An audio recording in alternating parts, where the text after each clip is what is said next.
Welcome. Today we'll walk you through the steps to disable snoozed friends on Facebook using your PC. If you've snoozed someone and want to start seeing their posts again, this quick guide will help you turn off the snooze feature with ease.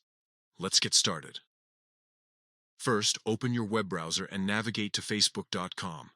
Log into your account if you haven't already. Once you're on the main page, look towards the top right corner of your screen and click on your profile photo. This will open a drop-down menu. From the menu, select Settings and Privacy. After that, click on Content Preferences. This section allows you to manage various aspects of your newsfeed, including snoozed friends.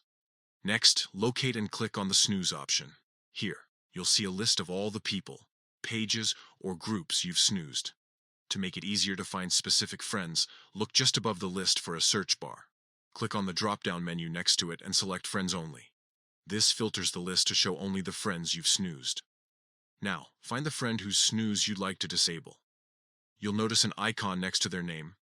Click on it. A prompt will appear confirming that you want to end the snooze for this friend. Confirm your action, and their posts will start appearing in your newsfeed again. And that's it. You've successfully disabled snooze for a friend on Facebook. This process is straightforward and ensures you can easily reconnect with friends whose updates you've been missing. Thank you for watching. If this guide was helpful, don't forget to share it with others who might find it useful. See you in the next video.